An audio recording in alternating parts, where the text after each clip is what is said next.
Hello friends, welcome to civil engineer दोस्तों YouTube channel. Friends, इस video में आपको बताने वाला हूँ calculate quantity of cement sand and aggregate in slab. यानी कि हम स्लैब में सीमेंट सैंड और एग्रीगेट का कैलकुलेशन कैसे करते हैं, इस बारे में आपको बताऊंगा। तो फ्रेंड्स, वीडियो शुरू करने से पहले इस वीडियो को लाइक कर दिएगा, चैनल पर नए तो हमारे चैनल को सब्सक्राइब कर दिया, बेल आइकन दबाना ना भूलिएगा, जिससे कि हर एक वीडियो का नोटिफिकेशन आपको मिलती रहे। तो फ्रेंड्स, तो अपने में टॉपिक की और calculate quantity of cement sand and aggregate in slab. तो फ्रेंड्स, यहाँ पे मैंने एक ये स्लैब का एग्जांपल ले लिया, जिसके अंदर कि मैं आपको बताऊंगा कि कितनी सीमेंट सैंड और एग्रीगेट लगती है। तो सबसे पहले हमें क्या पता होना चाहिए कि जहाँ पे हम कंक्रीटिंग करने वाले हैं, ठीक है, उस स्लैब की क्या साइज है। तो फ्रेंड्स, यहाँ पे मैंने जो स्लैब की लेंथ ली हुई है एग्जांपल के तौर पे, ये 12 मीटर मैंने मान ली, ठीक है। आपकी जो होगी उस हिसाब से आपको कैलकुलेशन करना होगा, ठीक है। आपका मतलब कि जो रहेगा उस हिसाब से आपको करना है। तो यहाँ पे मैंने 12 मीटर ये लेंथ ले ली है, और इसकी जो ब्रेथ ली है वो कितनी ली है, मैंने 6 मीटर ली हुई है, ठीक है। और थिकनेस कितनी ली हुई है, वो ली है 0.15 मीटर।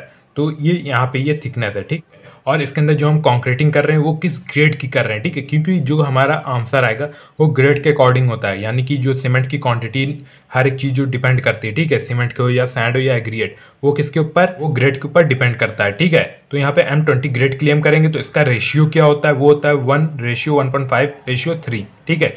ये रेशियो आपको पता चल गया M20 ग्रेड का। तो फ्रेंड्स, सबसे पहले मैं क्या निकालना होगा कि वैल्यूम, इस स्लैब का क्या वैल्यूम है, ठीक है। तो वैल्यूम ऑफ कंक्रीट जो हमारा पहले निकलेगा वो वेट में निकलेगा, ठीक है। यानी कि जो ये रहेगा वो हमारा वेट में निकलेगा गीली के लिए, ठीक है, गीली कंक्रीट जो रहेगी।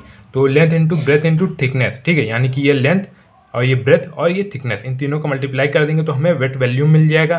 तो बस तीनों को मल्टीप्लाई कर देते हैं। तो लेंथ हमारी 12 मीटर थी, ब्रेथ हमारी 6 मीटर है, और थिकनेस हमारी 0.15 मीटर, ठीक है। अब इन तीनों को मल्टीप्लाई कर दिया तो आंसर आएगा कितना, 10.8 मीटर क्यूब।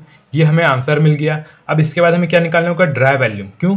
क्योंकि जो हम मटेरियल परचेस करते हैं मार्केट से, जो भी हमारा आएगा वो क्या रहेगा, ड्राई में रहेगा, ठीक है। ड्राई का क्या होता है वैल्यूम, वो थोड़ा ज़्यादा होता है क्योंकि उसके अंदर एयर वाइट्स वगैरह भी इंक्लूडेड रहते हैं, ठीक है, और भी बहुत सारी चीज़ें होती हैं। तो सबसे पहले हम क्या निकाल लेते हैं, ड्राई वैल्यूम। तो ड्राई वैल्यूम का फॉर्मूला क्या होता है, ड्राई वैल्यूम इक्वल टू क्या होता है, वेट वैल्यूम इंटू 1.54। और यहाँ पे 1.54 से हम क्यों मल्टीप्लाई कर रहे हैं, तो इसके ऊपर मैंने एक अलग से वीडियो बनाई हुई है, जिसकी लिंक आपको डिस्क्रिप्शन में मिल जाएगी। आप देखना चाहें तो जाके देख सकते हो, ठीक है। उसके बाद हमें क्या करना है, सीधा वेट वैल्यूम जो हमारा है उसको ये यहाँ पे हमें रख देना है, और 1.54 से हमें मल्टीप्लाई कर देना है, तो हमारा वेट वैल्यूम आ जाएगा। तो वैल्यू को हम रख देते हैं। तो फ्रेंड्स, वेट वैल्यूम हमारा कितना, 10.8 है, ठीक है। और यहाँ पे 1.54 से हमने मल्टीप्लाई कर दिया, तो हमारा आंसर आ जाएगा कितना, ड्राई वैल्यूम के लिए वो आ जाएगा 16.63 मीटर क्यूब, ठीक है। तो ये हमारा ड्राई वैल्यूम हो गया, ठीक है। अब हमें क्या निकाल लेना है कि क्या हमें क्वांटिटी रिक्वायर्ड होगी सीमेंट या सैंड या एग्रीगेट की। तो सबसे पहले हमें क्या करना होगा, सीमेंट के लिए। तो उससे पहले यहाँ पे आप ये देख लिए कि आप लोगों के लिए काफ़ी अच्छी एक अपॉर्चुनिटी है कि अगर आप लोग गेट की तैयारी करना चाह रहे हो या आपके फ्रेंड्स करना चाहते हो, उनको भी आप सजेस्ट कर सकते हो। तो यहाँ पे आपको मिल रहा है अनलिमिटेड एक्सेस, वो भी प्रेप लीडर एक्ट के ऊपर गेट के लिए, ठीक है। तो इसके लिए सिंपली आपको क्या करना है, लिंक डिस्क्रिप्शन में दी हुई है, वहाँ से जाकर आपको प्रेप लीडर ऐप डाउनलोड कर लेना है, ठीक है। और कोड आपको यूज़ करना है क्या, सिविल 07। तो फ्रेंड्स, यहाँ पे मैं आपको बता दूं कि यहाँ पे आपको क्या क्या मिल रहा है। तो यहाँ पे बिल्डिंग मटेरियल पढ़ाया जाएगा आपको बादल सोनी सर के द्वारा, जो कि 17 मार्च तक के लिए आपको एक्सेस मिल रहा है, ठीक है। और उसके बाद है सेकंड क्या, डिजिटल सर्किट, जो कि आपको पढ़ाया जाएगा शास्त्री सर के द्वारा, ठीक है। उसके बाद है थर्ड, पावर इलेक्ट्रॉनिक्स, जो कि आपको पढ़ाया जाएगा साई बाबा सर के द्वारा। उसके बाद है थ्योरी ऑफ कंप्यूटेशन, जो कि आपको पढ़ाया जाएगा मल्लेश्याम सर के द्वारा, ठीक है। और उसके बाद है क्या, मैन्युफैक्चरिंग इंजीनियरिंग, जो कि आपको पढ़ाया जाएगा रविंद्र सर के द्वारा। तो फ्रेंड्स, ये सारे सब्जेक्ट आपको मिल रहे हैं फ्री एक्सेस। तो देर मत करिए, जाइए, लिंक डिस्क्रिप्शन में दी हुई है, वहाँ से जाके आपको प्रेप लीडर ऐप डाउनलोड कर लेना है, ठीक है। और कोड आपको यूज़ करना है क्या, सिविल 07, ठीक है। तो इसके बाद आपको 17 मार्च तक के लिए फ्री एक्सेस मिल जाएगा।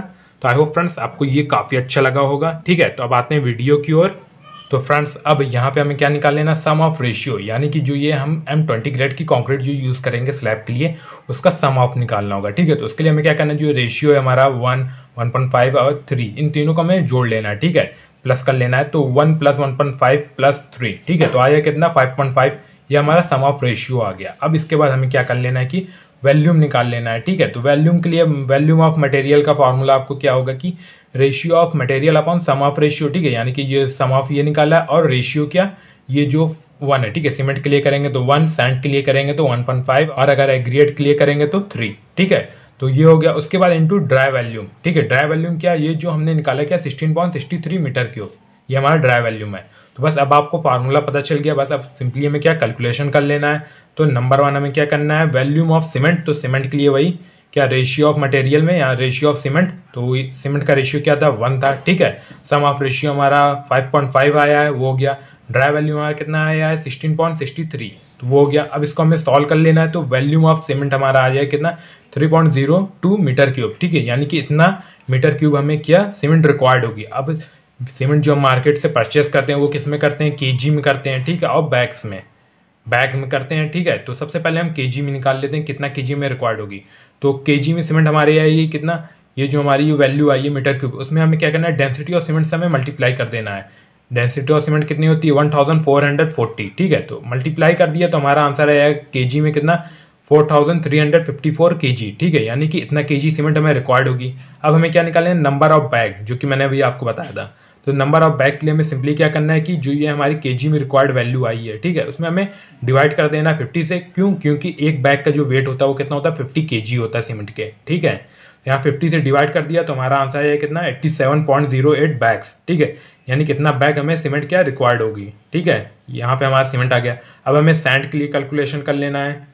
अब वैल्यूम ऑफ सैंड, तो वैल्यूम ऑफ सैंड हम कैसे निकालेंगे, रेशियो ऑफ सैंड जो हमारा था, ठीक है, 1.5 वो हो गया, सम ऑफ रेशियो 5.5 और ड्राई वैल्यूम, ठीक है, ये सारी वैल्यू हो गई। अब हमें क्या करना है, इसको सॉल्व कर लें तो आंसर है कितना 4.53 मीटर क्यूब। लेकिन जो मार्केट में सैंड आती है वो किस में आती है, क्यूबिक फीट में, ठीक है। तो क्यूबिक फीट के लिए हमें क्या कर लेना है, जो ये हमारी वैल्यू आई उसमें क्या करना है 35.3147 से हमें क्या मल्टीप्लाई कर देना है। यहाँ से क्यों मल्टीप्लाई करें, क्योंकि 1 मीटर क्यूब इसका टू कितना होता है 35.3147, ठीक है।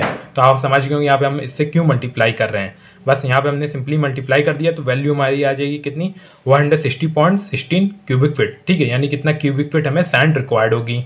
अब इसके बाद क्या करना है कि वैल्यूम ऑफ एग्रीगेट निकालना है, थर्ड नंबर। तो वैल्यूम ऑफ एग्रीगेट कैसे निकालेंगे, ratio of aggregate upon sum of ratio into dry volume. तो रेशियो ऑफ एग्रीगेट हमारा 3 था, सम ऑफ रेशियो 5.5 था, ड्राई वैल्यूम हमारा 16.63 था, ठीक है।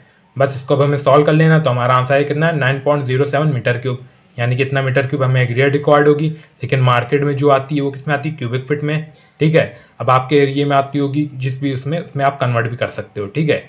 तो यहाँ पे हमें क्या करना होगा 35.3147 से क्यूबिक फीट के लिए कन्वर्ट करने के लिए यहाँ पे मल्टीप्लाई करना होगा, ठीक है। तो यहाँ पे मल्टीप्लाई कर दिया इससे तो आया कितना 320.33 क्यूबिक फीट, यानी कितना क्यूबिक फीट हमें क्या एग्रीगेट रिक्वायर्ड होगी।